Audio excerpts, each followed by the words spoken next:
Hallelujah. स्वागत है आप सबका मेरी भविष्यवाणियों की पुस्तक में। तो आइए हम आज के पवित्र वचन को पढ़ेंगे जो कि परमेश्वर के दास प्रेरित अंकुर यूसुफ नरूला जी के द्वारा लिखा गया है। परमेश्वर की बुद्धि के द्वारा चलें।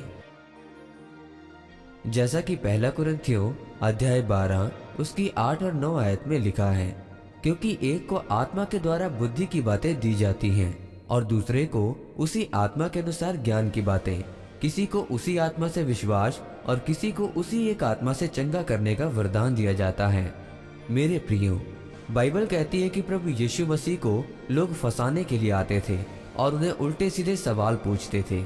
एक जगह फरीसी प्रभु यीशु मसीह को कहते हैं कि क्या हमें कैसर को कर देना चाहिए या नहीं। तो अगर प्रभु यीशु मसीह कहते कि कर देना चाहिए तो यहूदी नाराज हो जाते, क्योंकि रोमन सरकार ज्यादा कर लेती थी। और अगर प्रभु यीशु मसीह कहते कि कर नहीं देना चाहिए तो वो बाइबल के खिलाफ होता, क्योंकि बाइबल कहती है कि जिस देश में आप रहते हैं उस जगह की सरकार की आज्ञा को माने।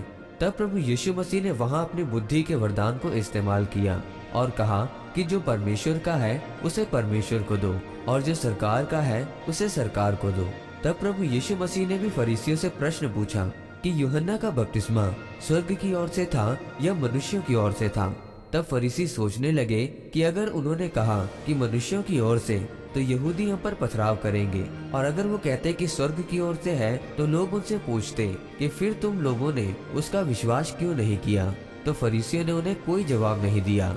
मेरे प्रियो, बाइबल कहती है कि प्रभु यीशु मसीह के पास स्वर्ग की बुद्धि थी, इसीलिए वह सदूकियों और फरीसियों के ज्ञानवान होने के कारण उन्हें फंसा लेते थे और फरीसी उनके सवालों का जवाब नहीं दे पाते थे। बाइबल कहती है कि आपके अंदर बुद्धि का वरदान होना बहुत जरूरी है। ये आपका सबसे बड़ा हथियार है।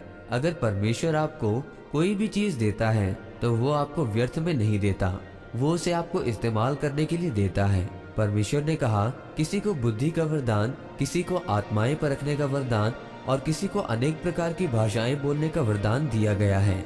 आप ये सोचकर देखें कि अगर ये वरदान लाभदायक ना होता तो परमेश्वर ये वरदान कलीसिया को क्यों देता।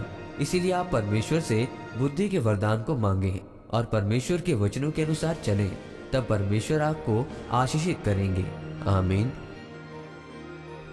आइए इस प्रार्थना को आप मेरे साथ एक मन होकर करें। सर्वशक्तिमान परमेश्वर, इस वचन के लिए मैं आपका धन्यवाद करता हूँ और प्रार्थना करता हूँ कि परमेश्वर आप मुझे दानों और वरदानों से परिपूर्ण करें, ताकि मैं भी आपके वरदान पाकर आपके कामों को कर सकूं।